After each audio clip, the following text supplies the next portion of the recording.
बिस्मिल्लाहिर्रहमानिर्रहीम। काफ़िया के पहले बाब मुबादियात के सबक नंबर 25 में खुशामदीद।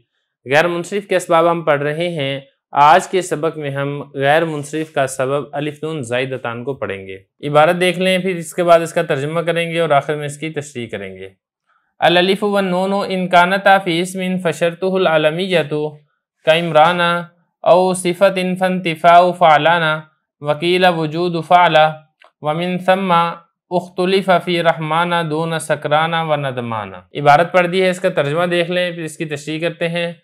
अलिफ नून अगर ये दोनों इसम में हो तो इसकी शर्त यह है कि अलम हो, जैसा कि इमरान, और सिफत में हो तो फिर फ़अलानतुन का मुंतफ़ी होना शर्त है, ना पाया जाना शर्त है, और एक कौल ये है कि फ़अला का पाया जाए, और इसी वजह से इख्तिलाफ़ किया गया रहमान में, ना कि सकरान और नदमान में। इबारत हमने पढ़ ली है, तर्जुमा हमने कर लिया है। अब चलते हैं इसकी तशरीह की तरफ।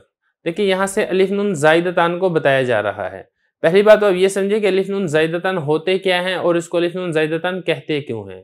देखिए, नाम से ही वाज़े है अलिफ नून ज़ाइदतान, यानी वो अलिफ और नून ज़ाइदतान जो कि ज़ाइद हो।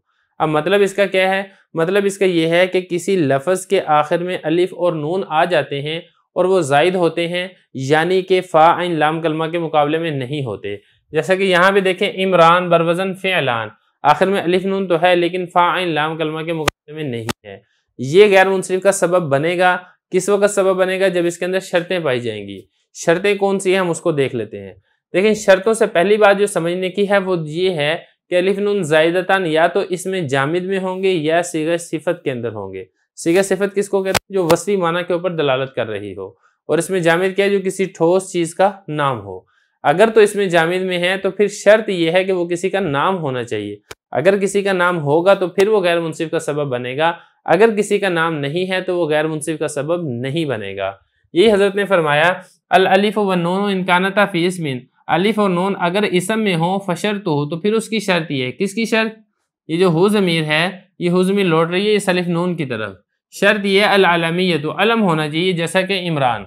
अब इमरान इसमें जामिद है लेकिन चूंकि ये एक मखसूस ज़ात का नाम है, इसलिए अलमियत पाई जाने की वजह से ये गैर मुनसिफ का सबब बनेगा। औ सिफतिन, यानी अगर अलिफ नून ज़ाइदतान इसमें जामिद में नहीं है, सीगा सिफत में है, तो फिर क्या शर्त है? तो इसमें देखें, इसमें इख्तिलाफ है। एक तरफ अक्सर उलमा है, दूसरी तरफ बाज़ उलमा है। पहले बात कर लेते हैं अक्सर उलमा की। अक्सर उलमा कहते हैं कि अगर सीगा सिफत के आखिर में अलिफ नून ज़ाइदतान आ रहे हैं तो उसके लिए शर्त यह है कि उसकी जो मोनस है वो फ़अलानतुन के वज़न पर ना हो। अगर उसकी मोनस फ़अलानतुन के वज़न पर आएगी तो वो गैर मुनसिफ का सबब नहीं बनेगा। जैसा कि खस्मानुन है मिसाल के तौर पे, खस्मानुन बरवज़न फ़अलानुन। अब इसके देखें, आखिर में अलिफ नून ज़ाइदतान है क्योंकि फ़ा ऐन लाम कलमा के मुकाबले में नहीं आ रहे, लेकिन इसकी जो मोनस है वो खस्मानतुन फ़अलानतुन के वज़न पर आती है, इसलिए खस्मानुन ये गैर मुनसिफ नहीं होगा। अलिफ नून ज़ाइदतान गैर मुनसिफ का सबब नहीं बनेंगे। जबकि बाज़ उलमा क्या कहते हैं? बाज़ उलमा ये कहते हैं कि फ़अलानतुन का वज़न ना हो, इसके साथ साथ फ़अला का वज़न होना भी ज़रूरी है। तो दो चीज़ें हैं कि उसकी जो मोनस है वो फ़अलानतुन के वज़न पर नहीं आनी चाहिए, नंबर एक। नंबर दो, उसकी मोनस फ़अला के वज़न पर भी होनी चाहिए। तो गोया के दूसरे लफ्ज़ों में इंतिफ़ाए फ़अलानतुन के साथ वजूद फ़अला का होना यह भी ज़रूरी है। तो ये हज़रत फरमा रहे हैं औ सिफ़तिन, यानी इन कानता फ़ी इस्मिन औ सिफ़तिन, ये जो फ़ी सिफ़तिन है इसका ताल्लुक इसके साथ है। इन कानता फ़ी सिफ़तिन, अगर अलिफ नून ज़ाइदतान सीगा सिफ़त में है, फ़ंतिफ़ाउ फ़अलाना, तो फिर शर्त यह है कि फ़अलानतुन मुंतफ़ी होना चाहिए। मुंतफ़ी का मतलब, इंतिफ़ा का मतलब है नहीं होना चाहिए। वकीला वजूद फ़अला, और एक कौल ये भी है कि फ़अला का पाया जाना ये ज़रूरी है। अच्छा, यहाँ पर एक बात आप ये भी समझें कि साहिब किताब अल्लामा इब्न हाजिब रहमतुल्लाह अलैह के नज़दीक ये जो दूसरा कौल है वजूद फ़अला वाला, हज़रत के नज़दीक ये राजे नहीं है, क्योंकि हज़रत के नज़दीक ये कौल कमज़ोर है। इसीलिए हज़रत ने कीला कह के इस कौल की तरफ इशारा किया कि ये वाला कौल दुरुस्त नहीं है। वजह क्यों है? क्योंकि आपको ऐसे भी मिलेंगे कि जहाँ पर फ़अला का वज़न पाया जा रहा है मुन्नस में, लेकिन इसके बावजूद वो गैर मुनसिफ नहीं है उसका मुज़क्कर, बल्कि वो मुनसरिफ है। मिसाल के तौर पर गज़बानुन, इसकी जो मोनस है वो गज़बा फ़अला के वजन पर आ रही है, लेकिन इसके बावजूद गज़बानुन ये गैर मुनसरिफ नहीं बल्कि मुनसरिफ है। तो यहाँ तक होगी बात कि अक्सर उलमा के नज़दीक फ़अलाना तो उनका वजन नहीं पाया जा रहा तो वो गैर मुनसरिफ बन जाएगा, जबकि बाज़ उलमा कहते हैं कि इसके साथ साथ फ़अला का पाया जाना भी ज़रूरी है। वमिन सम्मा उख्तलिफ़ा फ़ी रहमाना दूना सकरान। अब चूंकि उलमा का इख्तलाफ है, इसी इख्तलाफ की वजह से रहमान के बारे में भी इख्तलाफ हो गया है। अब रहमान के बारे में इख्तलाफ कैसे हो गया? देखिए, रहमान अल्लाह ताला की सिफत है, तो इस सीगा सिफत है, लेकिन इसका जो मोनस है वो फ़अलानत उनके वज़न पर नहीं आता, बल्कि अल्लाह ताला की कोई मोनस ही नहीं है, तो इसकी मोनस फ़अलानत उनके वज़न पर नहीं आती। तो जो हजरात ये कहते हैं कि इंतिफ़ाए फ़अलाना ये काफ़ी है, तो उनके नज़दीक जो रहमान है ये गैर मुनसरिफ होगा।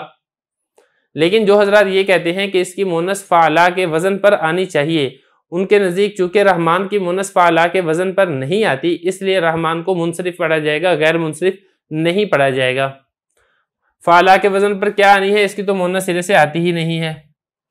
तो इसीलिए जो इख्तलाफ ऊपर था फ़अलानत उनके ना होने और फ़अला के होने में, उसी इख्तलाफ का समरा रहमान में नज़र आएगा कि अक्सर उलमा के नज़दीक रहमान गैर मुनसरिफ होगा, लेकिन बाज़ उलमा के नज़दीक ये मुनसरिफ होगा।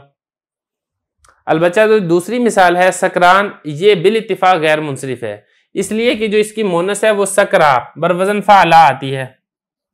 तो जो उलमा कहते हैं कि फ़अलानत उनका वज़न ना हो मोनस में, तो इसकी मोनस फ़अलानत उनके वज़न पर नहीं आती है, उनके नज़दीक भी ये गैर मुनसरिफ है। जो उलमा कहते हैं कि फ़अला पर इसकी मोनस आनी चाहिए, तो इसकी मोनस चूँकि फ़अला के वज़न पर आती है, इसलिए उनके नज़दीक भी ये गैर मुनसरिफ है। और इसी तरीके से नदमान, इसमें भी बिल्कुल यही बात है कि अगर इसको सिफत मुशब्बा का बनाया जाए, नदीम उनकी जमा बनाया जाए, तो इसकी जो मोनस है वो नदमा आती है, इसकी मोनस नदमा बरवज़न फ़अला आती है। तो लिहाजा जो बाज़ उलमा हैं उनके नज़दीक भी ये गैर मुनसरिफ है, और अक्सर उलमा के नज़दीक चूँकि इसकी मोनस फ़अलानत उनके वज़न पर नहीं आ रही है, इसलिए उनके नज़दीक भी ये गैर मुनसरिफ है।